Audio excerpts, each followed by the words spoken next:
Si Dios lo puede todo, ¿por qué no destruye a Satanás de una vez? ¿Por qué permite su existencia, su influencia, su veneno? Si realmente es el enemigo del alma, ¿por qué Dios no lo elimina ya? Esta pregunta no solo nace en la mente de los escépticos. Muchos creyentes, en los momentos más oscuros, se la han hecho con lágrimas en los ojos, y sin embargo, pocos se atreven a responderla sin rodeos, con Biblia en mano. Hoy no te ofreceremos explicaciones superficiales ni frases bonitas. Vamos a mirar esta pregunta de frente, a la luz de las Escrituras, y descubrir que lo que parece un silencio de Dios, en realidad es parte de un plan mucho más profundo y justo de lo que imaginamos. Si alguna vez te has sentido confundido ante tanto mal en el mundo, quédate hasta el final. Este mensaje puede cambiar no solo tu forma de entender a Satanás, sino también la grandeza de la paciencia y la justicia de Dios. Y si te ayuda, compártelo con alguien más, porque todos, en algún momento, necesitamos respuestas reales. Comenzamos. El origen y la caída de Satanás. Viajemos en el tiempo, a un alba celestial, antes de que el mundo como lo conocemos tomara forma. Imagina una armonía perfecta, un coro de seres angelicales, adorando al Creador con un gozo que escapa a nuestra comprensión. Y entre ellos, uno brillaba con un esplendor sin igual, un querubín protector, conocido por muchos nombres a lo largo de la historia. El profeta Ezequiel, en el capítulo 28, versículos 12 al 14, nos ofrece un destello de su magnificencia.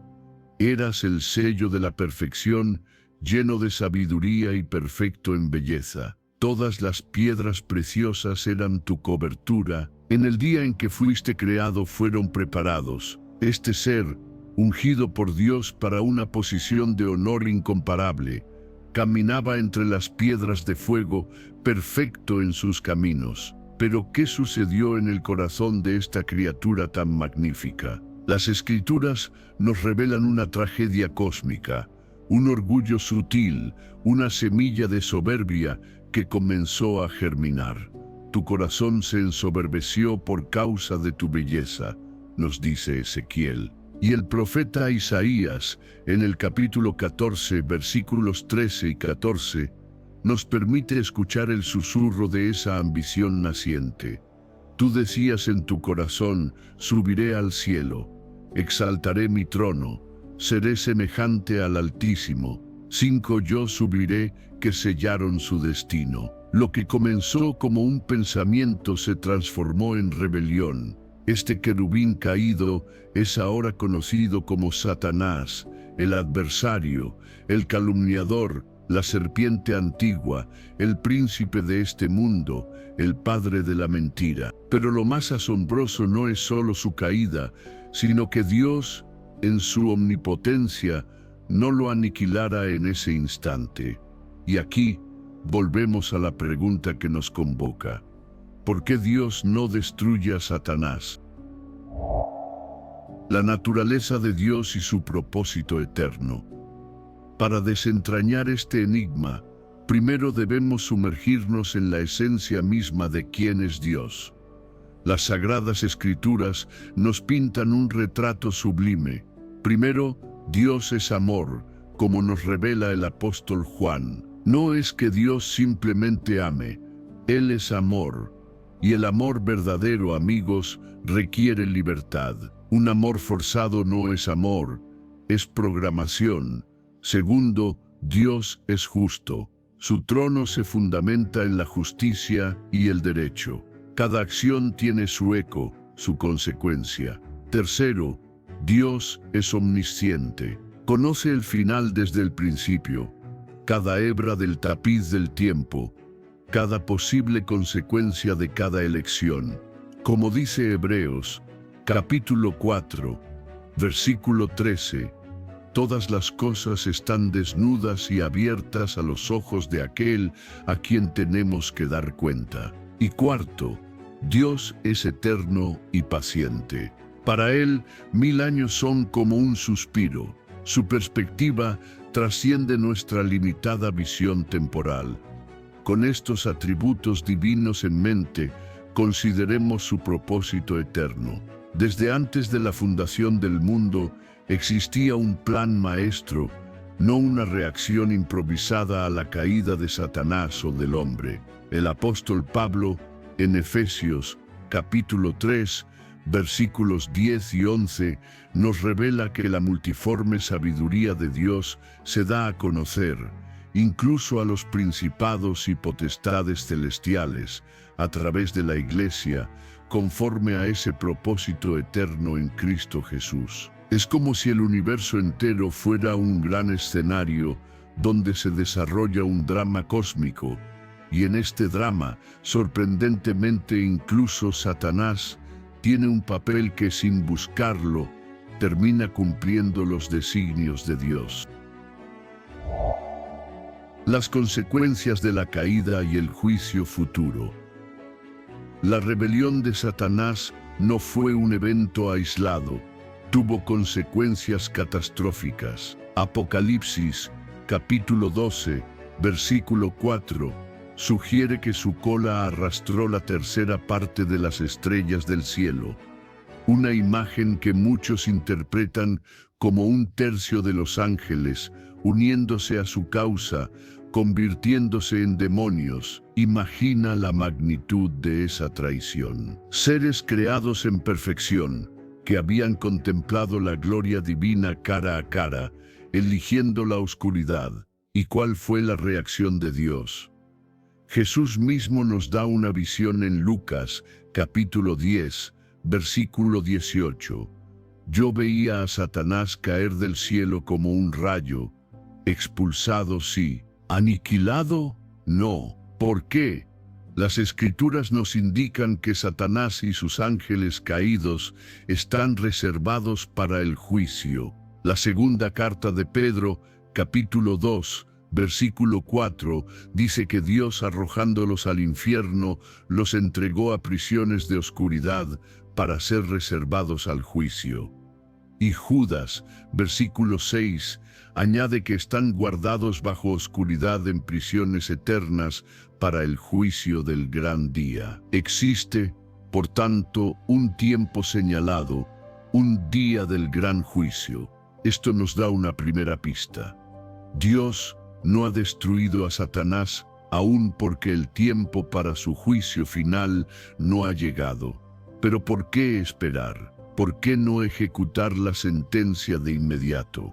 Para profundizar, debemos explorar el rol que Satanás, paradójicamente, desempeña en los propósitos de Dios. El papel involuntario de Satanás en el plan divino. Aquí yace una de las paradojas más asombrosas y profundas de la fe. Dios, en su soberanía absoluta, puede utilizar incluso a sus enemigos para cumplir sus propósitos eternos. Esto no significa que Dios apruebe el mal, jamás. Significa que su sabiduría y poder son tan inmensos que puede tejer incluso los hilos más oscuros de la rebelión en el tapiz de su plan, para producir un bien mayor y glorificar su nombre. Pensemos en la historia de Job. Satanás se presenta ante Dios, desafiando la integridad de este hombre justo.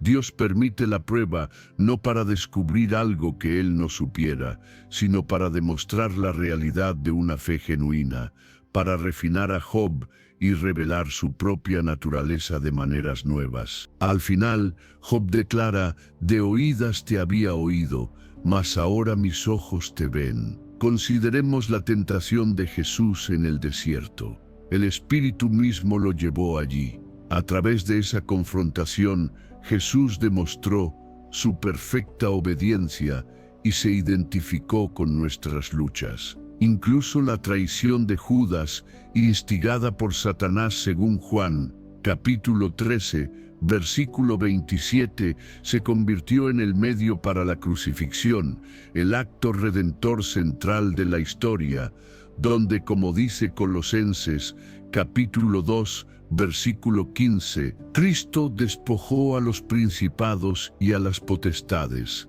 Los exhibió públicamente, triunfando sobre ellos en la cruz. Y el apóstol Pablo habla de un mensajero de Satanás que lo abofeteaba, una espina en su carne, a través de la cual aprendió que la gracia de Dios es suficiente y su poder se perfecciona en la debilidad. Satanás, en su ceguera orgullosa, cree obstaculizar el plan divino, pero a menudo, sin saberlo, se convierte en una herramienta en las manos del Dios soberano.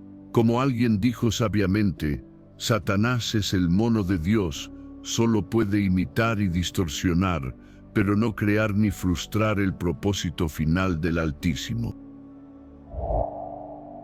El libre albedrío y la soberanía divina.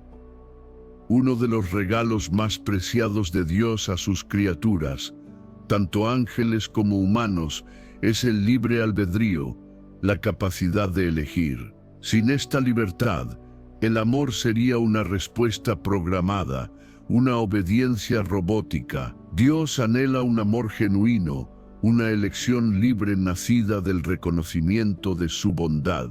Cuando Dios creó a los ángeles con esta libertad, existía la posibilidad inherente de que algunos eligieran la rebelión. Satanás encarnó esa trágica posibilidad. Ahora, imagina esto.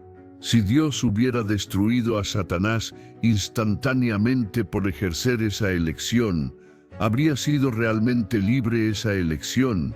¿O este habría sido una ilusión de libertad, con una única opción viable y un castigo inmediato por desviarse? Aquí encontramos otra capa de la respuesta. Dios no destruye a Satanás de inmediato porque hacerlo socavaría la misma realidad del libre albedrío que Él ha otorgado. El Señor respeta la dignidad de la elección, incluso cuando esa elección se vuelve contra Él. Pero ¿cómo coexisten el libre albedrío de las criaturas y la soberanía de Dios? La Biblia nos muestra que Dios, en su omnisciencia, ha diseñado un plan que incorpora las elecciones libres de sus criaturas sin comprometer sus propósitos soberanos. Pensemos en José y sus hermanos. Ellos, en su malicia, lo vendieron como esclavo. Años después, José les dice, según Génesis, capítulo 50, versículo 20, «Vosotros pensasteis mal contra mí, mas Dios lo encaminó a bien». Sus hermanos actuaron libremente, pero Dios tejió sus acciones en su plan superior. De manera similar, Dios no anula la libertad de Satanás, pero soberanamente orquesta que incluso sus actos rebeldes sirvan, en última instancia, a sus propósitos y a la manifestación de su gloria. La paciencia de Dios y su plan redentor. Un atributo divino que a menudo pasamos por alto es su extraordinaria paciencia. El apóstol Pedro, en su segunda carta, capítulo 3, versículo 9, nos recuerda: «El Señor no retarda su promesa, según algunos la tienen por tardanza, sino que es paciente para con nosotros, no queriendo que ninguno perezca, sino que todos procedan al arrepentimiento». Esta paciencia divina no es debilidad ni indecisión, es una expresión profunda de su amor y su deseo de que el mayor número posible de personas encuentren la salvación.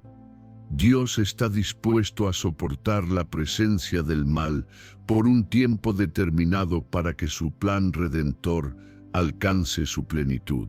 Recordemos al faraón en tiempos del Éxodo. Dios le dijo a través de Moisés según Éxodo, capítulo 9, versículo 16, «Y a la verdad yo te he puesto para mostrar en ti mi poder y para que mi nombre sea anunciado en toda la tierra». La obstinación del faraón, permitida por Dios, sirvió para manifestar el poder divino de forma más espectacular. De manera similar, la persistencia de Satanás, bajo la soberanía divina, permite una manifestación más completa del poder de Dios y una proclamación más extensa de su nombre. El epicentro de este plan redentor es, por supuesto, la cruz de Cristo. Allí, en ese acto de aparente derrota, se logró el mayor triunfo de Dios y la mayor derrota de Satanás. Sin la existencia continuada del adversario, ciertos aspectos de la gloria de Dios, su paciencia infinita, su justicia perfecta, su poder transformador que convierte el mal en bien, no se revelarían con tanta plenitud. Así, la paciencia de Dios es parte de su estrategia para la máxima manifestación de su gloria y la realización completa de su plan de redención. El triunfo final y el destino de Satanás. Aunque Dios, en su sabiduría y paciencia, permite la existencia temporal de Satanás, las Escrituras son inequívocas sobre el destino final del adversario, su derrota total y juicio definitivo. El libro de Apocalipsis nos pinta un cuadro vívido de este desenlace. Primero, en Apocalipsis capítulo 20, versículos 1 al 3, vemos una atadura preliminar. Vi a un ángel que descendía del cielo y prendió al dragón, la serpiente antigua, que es el diablo y Satanás, y lo ató por 1000 años. Luego, tras una breve liberación, viene la derrota final, como leemos en Apocalipsis, capítulo 20, versículos 7 al 10. Cuando los 1000 años se cumplan, Satanás será suelto, y el diablo que los engañaba fue lanzado en el lago de fuego y azufre, y serán atormentados día y noche por los siglos de los siglos. No hay duda, amigos, el juicio de Satanás está decretado. No es una cuestión de si ocurrirá, sino de cuándo. El Señor, en su perfecta sabiduría, ha fijado el momento para la culminación de su plan. El apóstol Pablo, escribiendo a los romanos en el capítulo 16, versículo 20, les asegura: y el Dios de paz aplastará en breve a Satanás bajo vuestros pies. Fíjense bien, bajo vuestros pies. La victoria divina no solo está garantizada, sino que involucra a los creyentes. Esta certeza nos da consuelo y esperanza mientras luchamos contra las fuerzas de la oscuridad en el presente. Como Juan nos recuerda en su primera carta, capítulo 3, versículo 8, para esto apareció el Hijo de Dios, para deshacer las obras del diablo. Así, Dios no destruye a Satanás inmediatamente, porque ha diseñado un proceso histórico que culminará en una victoria más gloriosa, una manifestación más plena de su justicia y poder. Su paciencia no es complicidad, sino estrategia para un triunfo más completo. Lecciones para los creyentes. La existencia continuada de Satanás, aunque envuelta en misterio, nos ofrece lecciones vitales como seguidores de Cristo. Primero, nos recuerda la realidad del conflicto espiritual. Como dice Efesios, capítulo 6, versículo 12, nuestra lucha no es contra seres humanos, sino contra fuerzas espirituales de maldad. Esto nos llama a una vigilancia constante. Segundo, subraya la necesidad de la armadura espiritual. Pablo nos insta a vestirnos con toda la armadura de Dios para resistir las artimañas del diablo. Tercero, nos enseña el valor de la tentación vencida. Cada prueba superada fortalece nuestra fe y glorifica a Dios. Santiago capítulo 1 versículo 12 nos dice: bienaventurado el varón que soporta la tentación, porque cuando haya resistido la prueba, recibirá la corona de vida. Cuarto, nos da seguridad en la soberanía divina. Saber que Satanás opera dentro de límites divinos, como vimos con Job, nos da paz. Quinto, nos infunde la certeza de la victoria final. Nuestros esfuerzos en el Señor no son en vano. Y sexto, quizás lo más profundo, revela la inmensidad del amor divino. Si Dios muestra tal paciencia con su adversario, ¿cuánto más la tendrá con nosotros, sus hijos imperfectos pero amados? El misterio de la paciencia divina y un resumen de razones.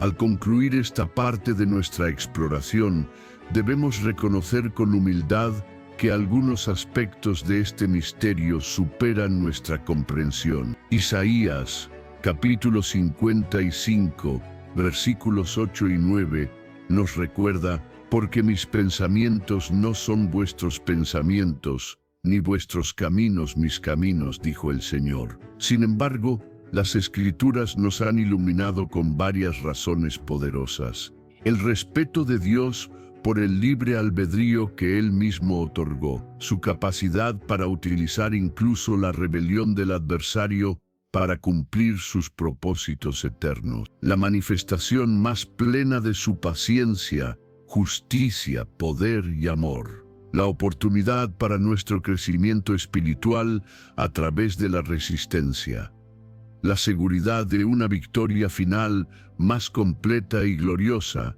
La paciencia de Dios con Satanás no es una anomalía, sino una constante en su carácter.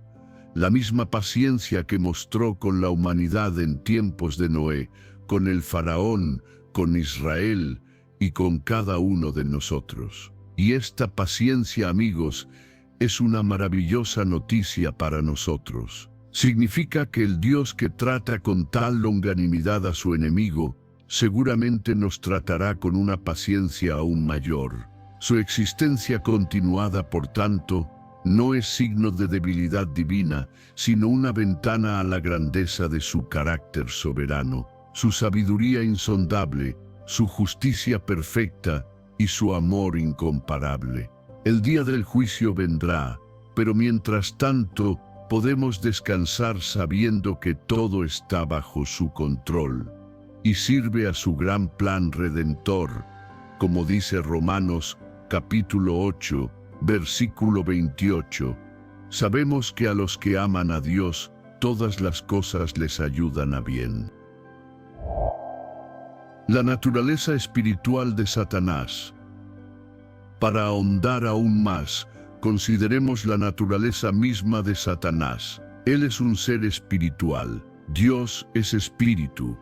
Y los ángeles, incluido Lucifer antes de su caída, fueron creados como espíritus ministradores. Los seres espirituales no están sujetos a la muerte física como la entendemos los humanos. Jesús mismo dijo, según Mateo, capítulo 10, versículo 28, no temáis a los que matan el cuerpo, mas el alma no pueden matar. En cierto sentido, los ángeles fueron creados con una forma de inmortalidad, no una eternidad inherente como la de Dios. Solo Dios es inmortal, como nos dice Primera de Timoteo, capítulo 6, versículo 16, sino una existencia perpetua. Por eso, cuando los ángeles pecaron, no fueron aniquilados físicamente, sino reservados para el juicio. El juicio divino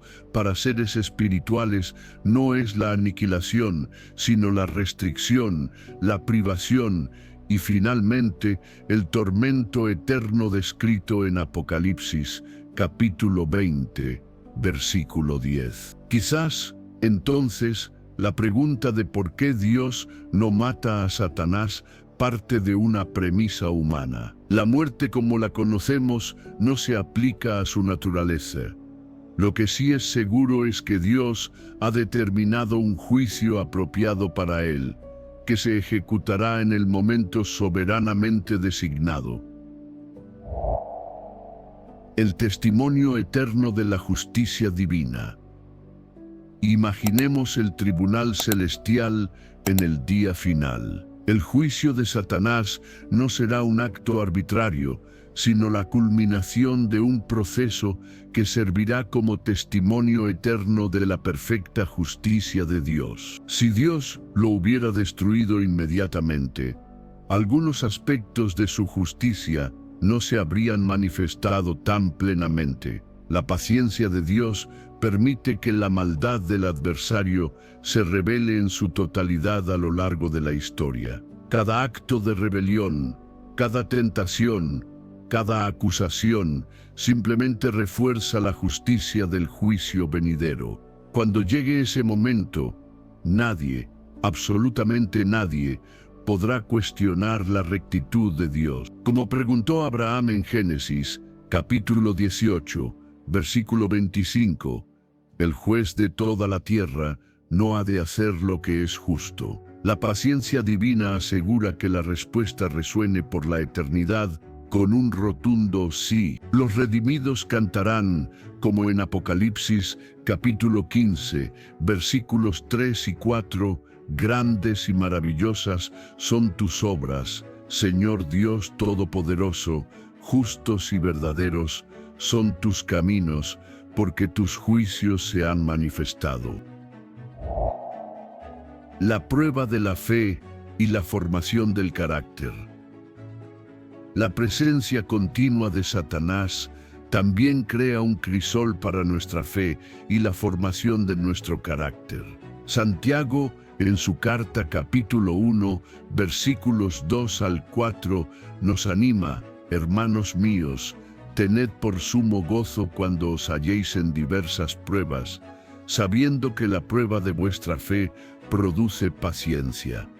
Mas tenga la paciencia su obra completa, para que seáis perfectos y cabales. Las tentaciones y pruebas, muchas originadas por el adversario, se convierten en instrumentos en las manos de Dios para refinarnos, como el oro en el fuego. Pedro usa esta misma metáfora en su primera carta, capítulo 1, versículos 6 y 7, diciendo que nuestra fe probada es mucho más preciosa que el oro. Sin estas pruebas, virtudes como la perseverancia, la vigilancia y la dependencia de Dios no se desarrollarían tan profundamente. Pablo incluso agradeció su aguijón en la carne, un mensajero de Satanás, porque a través de él aprendió la suficiencia de la gracia divina. El contraste que glorifica la luz.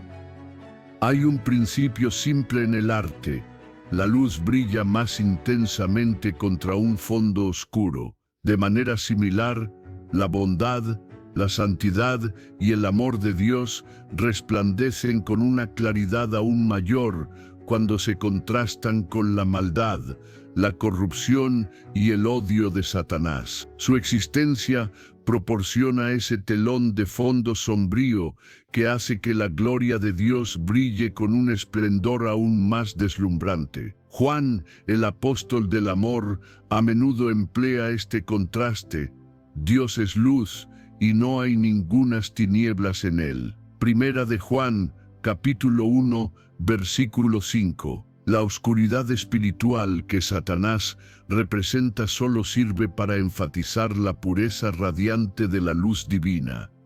Además, es en el contexto del mal donde la misericordia y la gracia de Dios se manifiestan con un poder sobrecogedor. Pablo escribe en Romanos, capítulo 5, versículo 20, pero donde abundó el pecado, sobreabundó la gracia. La capacidad de Dios para redimir, transformar y rescatar de las garras del adversario revela la inmensidad de su amor redentor. La derrota progresiva de Satanás.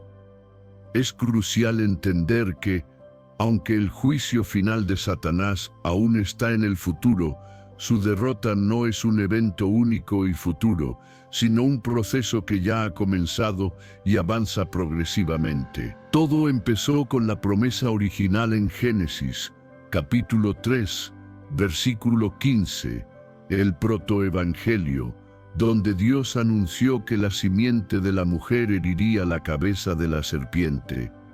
La encarnación de Cristo fue un golpe decisivo. Como dice Primera de Juan, capítulo 3, versículo 8, para esto apareció el Hijo de Dios, para deshacer las obras del diablo. Su resistencia victoriosa a la tentación en el desierto demostró que el poder del tentador podía ser vencido. La cruz, paradójicamente, fue su mayor derrota, donde Cristo, como vimos, despojó a los poderes malignos. La resurrección asestó otro golpe devastador, demostrando el poder supremo de Dios sobre la muerte y el mal. Pentecostés y el nacimiento de la Iglesia extendieron la victoria de Cristo. Jesús prometió en Mateo capítulo 16, versículo 18, «Edificaré mi iglesia y las puertas del Hades no prevalecerán contra ella». Y hoy, cada vez que un creyente resiste la tentación, cada vez que un alma se arrepiente, cada vez que el Evangelio avanza, la derrota de Satanás se profundiza. Santiago, capítulo 4, versículo 7, nos asegura: «Resistid al diablo, y huirá de vosotros». Este avance progresivo hacia el juicio final nos muestra que Dios nunca ha sido pasivo. La demora no es indiferencia, sino parte de una estrategia divina en plena marcha. El enigma del origen del mal.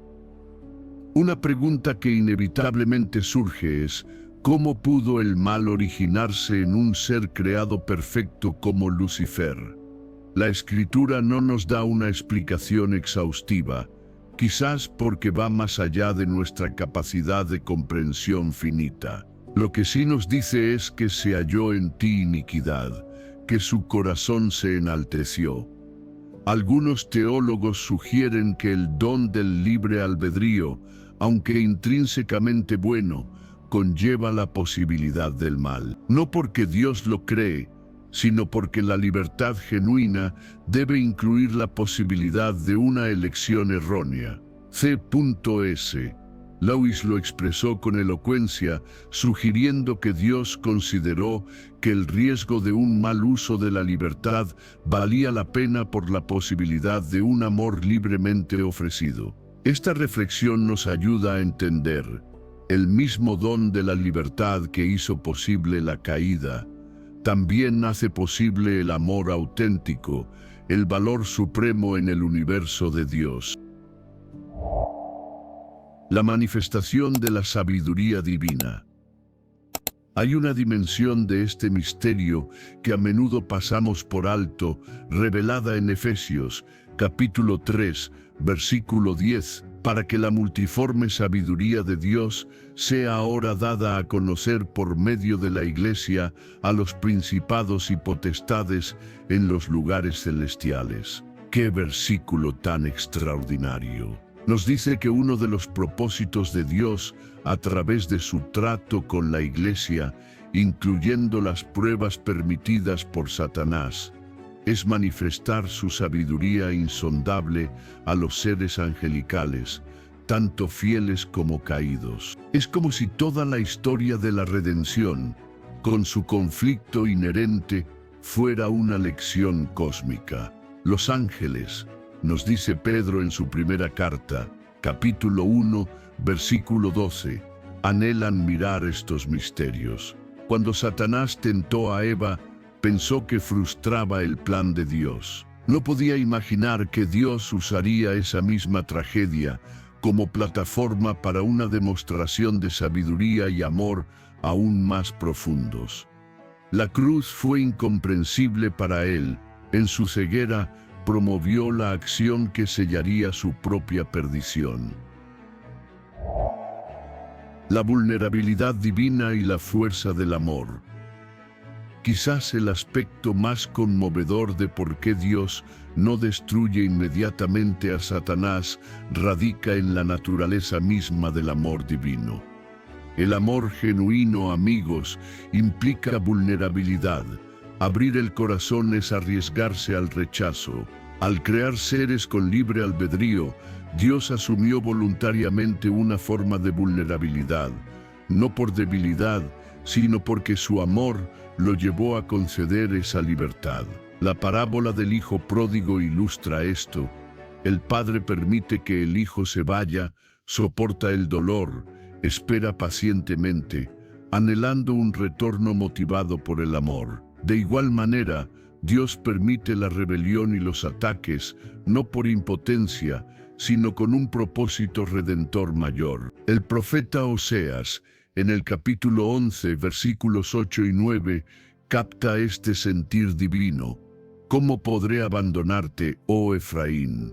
Mi corazón se conmueve dentro de mí, se inflama toda mi compasión. Esta vulnerabilidad divina alcanza su cenit en la cruz, donde Dios en Cristo experimenta el sufrimiento y la traición, venciendo no con poder aplastante, sino con amor sacrificial. Las lecciones del libro de Job. El libro de Job es una ventana única a este misterio. Satanás desafía la autenticidad de la fe de Job. Dios permite la prueba dentro de límites claros. ¿Qué aprendemos? Primero, Satanás opera bajo restricciones divinas, no tiene carta blanca. Segundo, el propósito último es la gloria de Dios y la demostración de una fe que ama a Dios por quien es Él. Tercero, la presencia del acusador crea el contexto para la vindicación de la fidelidad de Dios y la autenticidad de la fe.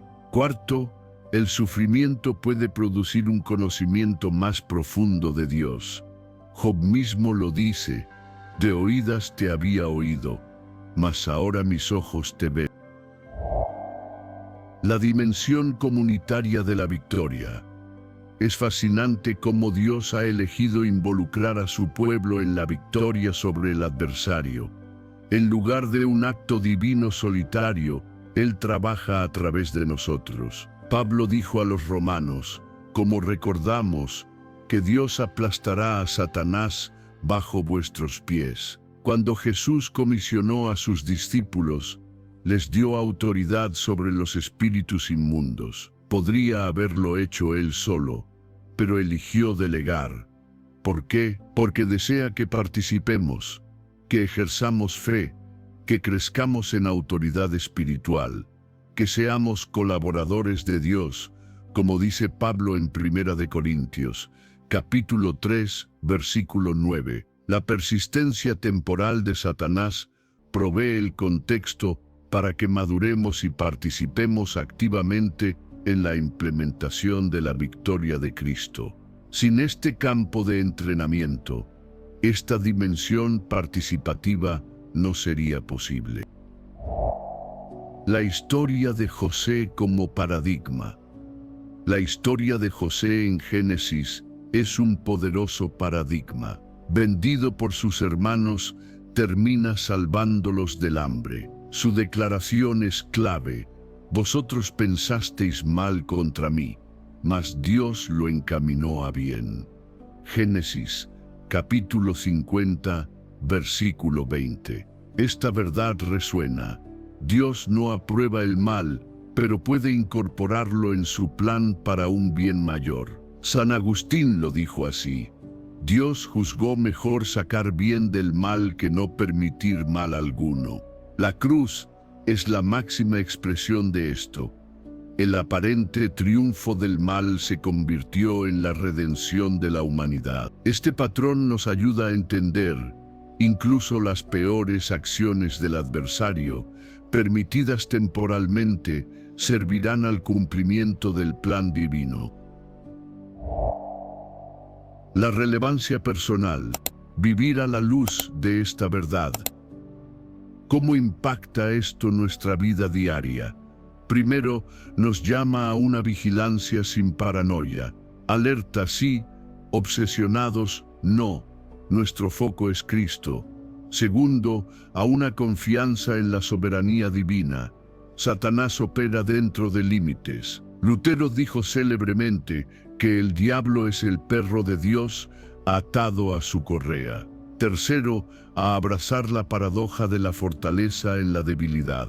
La victoria a menudo viene por la humildad y la dependencia, no por la fuerza bruta. Cuarto, a valorar la perseverancia. Estamos en una maratón espiritual, no en un sprint. Quinto, a usar el poder de la adoración como arma espiritual. Job adoró en su pérdida, frustrando el plan de Satanás. Hacia la consumación, la victoria final.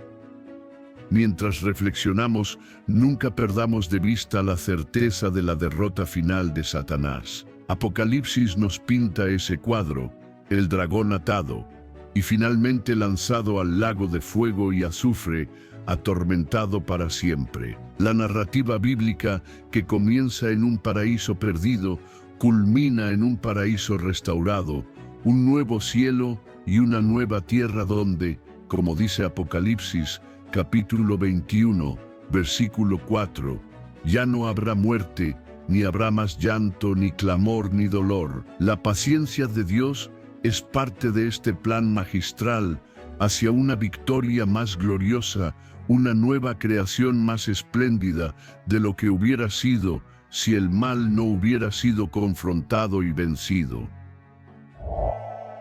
El misterio que permanece.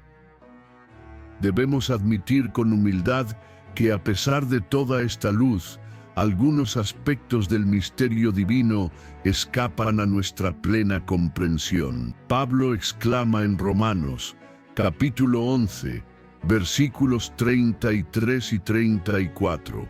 Oh profundidad de las riquezas de la sabiduría y de la ciencia de Dios, cuán insondables son sus juicios e inescrutables sus caminos. Sin embargo, hemos discernido razones convincentes. El respeto al libre albedrío, la incorporación del mal en un plan mayor, la manifestación de su gloria, el crecimiento de los creyentes, la participación del pueblo de Dios en la victoria y la demostración plena de su justicia. Lo que parece una anomalía es, en realidad, parte integral de un designio magistral. Y frente a este misterio, la Escritura nos llama a la confianza y la esperanza. Confianza en el Dios que transformó la cruz, el aparente triunfo del mal, en nuestra salvación. Esperanza en la promesa de que el Dios de paz aplastará a Satanás bajo nuestros pies.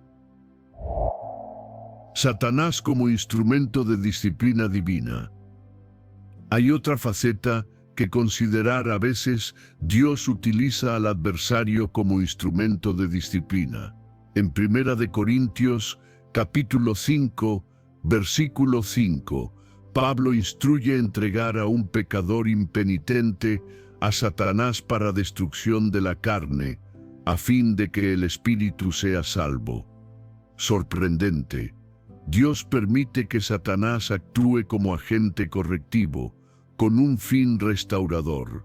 Pablo también menciona en 1 Timoteo, capítulo 1, versículo 20, a Himeneo y Alejandro, a quienes entregué a Satanás para que aprendan a no blasfemar. En el Antiguo Testamento, naciones enemigas fueron usadas para disciplinar a Israel. De manera similar, Satanás puede funcionar, bajo la soberanía divina, como la vara de su ira, un instrumento temporal para corregir y refinar a su pueblo, un propósito que el mismo Satanás ni comprende ni busca.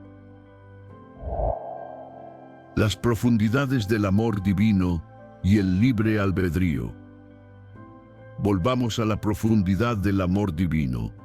Dios no solo desea obediencia, sino amor libremente ofrecido, y ese amor solo florece en un jardín de libertad real, donde existe la opción de elegir lo contrario. Un universo sin posibilidad de desobediencia sería un universo de autómatas. ¿Tendría valor tal devoción? La existencia del adversario, la realidad de la tentación, crean el lienzo sobre el cual el amor genuino se pinta con los colores más vibrantes. Cuando un creyente elige a Dios a pesar de todo, ese amor es inestimable, precisamente porque fue una elección libre. Job, al decir, aunque él me matare, en él esperaré, ofreció un amor de valor incalculable. Jesús en Getsemaní, sometiéndose a la voluntad del Padre, nos mostró la forma más profunda de este amor electivo. Dios valora este amor libremente ofrecido por encima de una obediencia programada. La demostración del carácter de Dios ante el universo. La Escritura insinúa una dimensión cósmica. Pablo dice en 1 Corintios, capítulo 4, versículo 9, que somos espectáculo al mundo, a los ángeles y a los hombres. Job se desarrolla en un escenario celestial, donde Satanás desafía a Dios. Al permitir este drama, Dios está demostrando la autenticidad de la fe y la integridad de su propio carácter, no solo a la humanidad, sino a todo el universo creado. Los ángeles anhelan mirar estos misterios. La Iglesia misma se convierte en un vehículo para que la multiforme sabiduría de Dios sea conocida por los seres celestiales. El adversario ha cuestionado el carácter de Dios. Al permitir que el conflicto se desarrolle, en lugar de aniquilarlo, Dios está vindicando su justicia, su amor y la bondad de su gobierno ante todos. La cruz es la refutación definitiva de cualquier insinuación de egoísmo divino. Victoria a través de la derrota aparente. Una paradoja central del Evangelio: Dios a menudo obra sus mayores victorias a través de lo que parece ser una derrota. La cruz es el ejemplo supremo, aparentemente el triunfo de Satanás, en realidad su ruina. Este patrón se repite. José, vendido como esclavo, se convierte en salvador. Moisés, un bebé condenado, se convierte en libertador. David, un pastor, en rey. Cuando el mal parece triunfar, recordemos que Dios usa estas aparentes derrotas como plataformas para sus mayores victorias. Lo insensato de Dios es más sabio que los hombres, y lo débil de Dios es más fuerte que los hombres. Escribe Pablo en 1 Corintios, capítulo 1, versículo 25. La existencia continuada de Satanás es parte de esta estrategia divina hacia un triunfo más completo. Santificación a través de las pruebas. La santificación, nuestro proceso de transformación a la semejanza de Cristo, a menudo avanza más profundamente a través de la resistencia a la tentación y la perseverancia en las pruebas.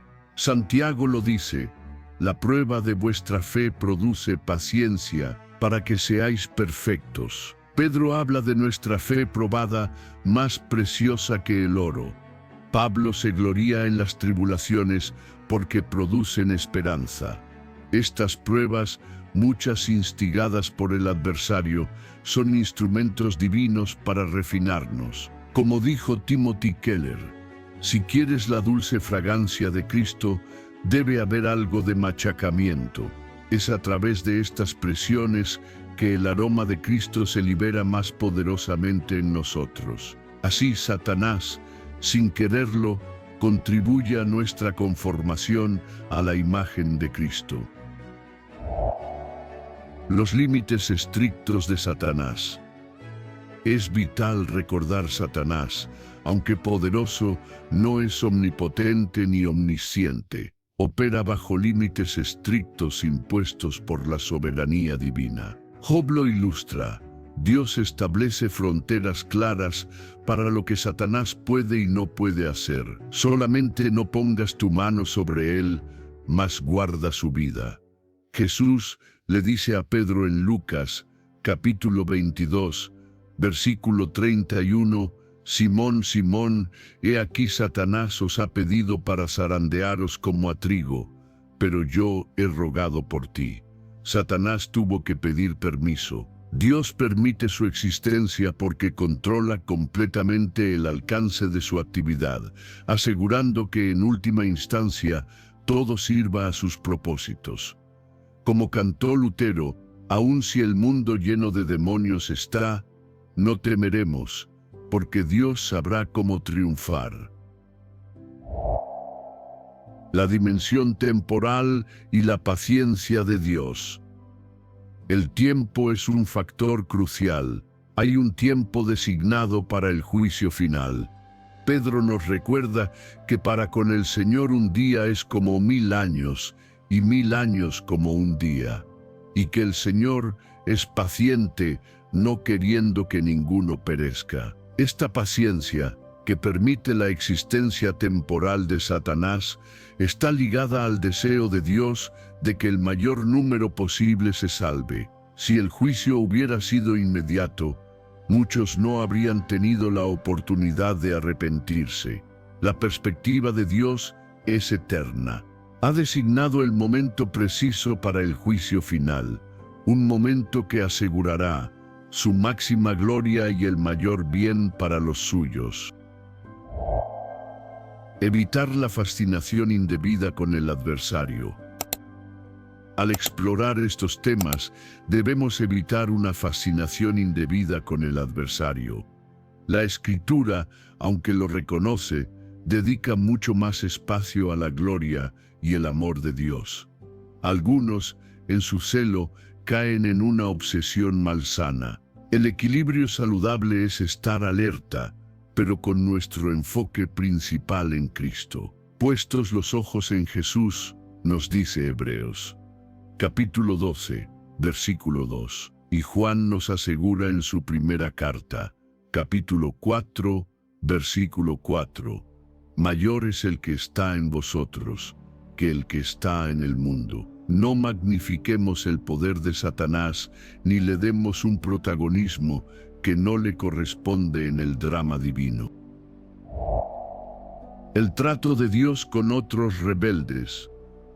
Observemos cómo trató Dios a otros rebeldes en la historia bíblica. Con el faraón, 10 plagas progresivas, cada una oportunidad. Con Israel, profeta tras profeta, llamando al arrepentimiento. Incluso con Sodoma y Gomorra, dispuesto a perdonar por 10 justos. Este patrón de juicio demorado, de oportunidades repetidas, refleja la extraordinaria paciencia de Dios y su deseo de redimir. Su trato con Satanás es consistente con este carácter. No es debilidad, sino la misma longanimidad mostrada a lo largo de la historia. Implicaciones prácticas para la vida cotidiana. ¿Cómo vivimos esto día a día? Con sobriedad vigilante.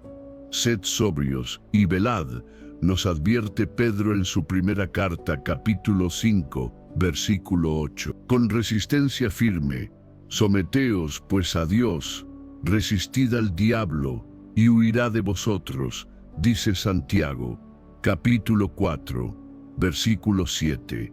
Con equipamiento completo, vestíos de toda la armadura de Dios, nos exhorta Pablo en Efesios, capítulo 6, versículo 11. Con discernimiento afilado, no ignoramos sus maquinaciones, afirma Pablo en 2 de Corintios, capítulo 2, versículo 11. Con dependencia humilde, humillaos pues bajo la poderosa mano de Dios, aconseja Pedro en su primera carta, capítulo 5, versículo 6. Con perdón pronto, para que Satanás no gane ventaja, como Pablo enseña en 2 de Corintios, capítulo 2, versículo 11, en el contexto del perdón. Con amor radical, el que ama a su hermano permanece en la luz, escribe Juan en su primera carta, capítulo 2, versículo 10. Estas prácticas no solo nos protegen, sino que nos permiten participar en la victoria de Cristo. el nuevo cielo y la nueva tierra, la esperanza final. La narrativa bíblica no se detiene en la persistencia del mal, culmina en su eliminación y el establecimiento de un nuevo cielo y una nueva tierra. Apocalipsis, capítulo 21, versículos 1 al 4, nos da esta visión gloriosa: y vi un cielo nuevo y una tierra nueva, y oí una gran voz del cielo que decía: He aquí el tabernáculo de Dios con los hombres. Enjugará Dios toda lágrima, y ya no habrá muerte, ni habrá más llanto, ni clamor, ni dolor. La existencia de Satanás es temporal. Hay un futuro donde su influencia será eliminada por completo. Esta esperanza da sentido a nuestras luchas. Como dijo Pablo en Romanos capítulo 8, versículo 18. Pues tengo por cierto que las aflicciones del tiempo presente no son comparables con la gloria venidera. Resumen de los propósitos divinos en la historia redentora.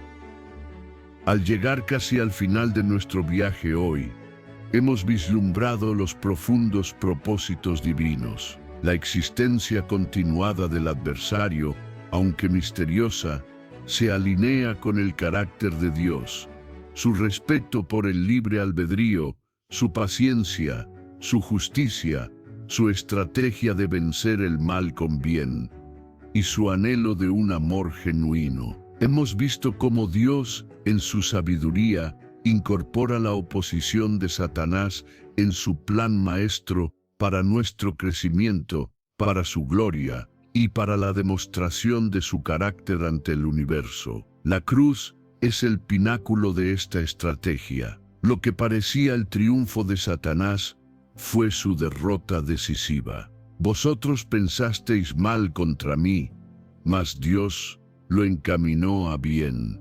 Esto no es un accidente, sino parte integral del gran drama de la redención. El gran tapiz de la historia redentora. Imagina la historia como un vasto tapiz tejido por la mano de un maestro artesano. Cada hilo tiene su lugar, incluso los más oscuros y discordantes. La existencia temporal de Satanás es uno de esos hilos sombríos que paradójicamente resalta la belleza del diseño general y contribuye a su plenitud. Pablo nos dice en Efesios, capítulo 1, versículos 9 y 10, que Dios nos dio a conocer el misterio de su voluntad, de reunir todas las cosas en Cristo, así las que están en los cielos como las que están en la tierra. Este propósito eterno avanza inexorablemente, incorporando todo en su cumplimiento. Llegará el día, como dice Filipenses, capítulo 2, versículos 10 y 11, en que toda rodilla se doble y toda lengua confiese que Jesucristo es el Señor, para gloria de Dios Padre. Mientras tanto, avanzamos con confianza, sabiendo que la senda de los justos es como la luz de la aurora, que va en aumento hasta que el día es perfecto. Proverbios, capítulo 4, versículo 18. Reflexiones finales sobre el misterio y la fe. Mientras concluimos nuestra exploración principal, recordemos las palabras de Pablo en 1 de Corintios, capítulo 13, versículo 12, porque ahora vemos por espejo oscuramente, mas entonces veremos cara a cara. Ahora conozco en parte, pero entonces conoceré como fui conocido. En ese día futuro, todas nuestras preguntas hallarán respuesta, todas las sombras se desvanecerán y comprenderemos con asombro la perfección del plan eterno de Dios, incluyendo este profundo misterio. Hasta entonces, caminamos por fe, no por vista, confiando en la bondad, sabiduría y amor de aquel que hace todas las cosas según el designio de su voluntad. Efesios, capítulo 1, versículo 11, y cuyo propósito es reconciliar todas las cosas consigo mismo mediante la sangre de su cruz. A Él sea la gloria ahora y por siempre.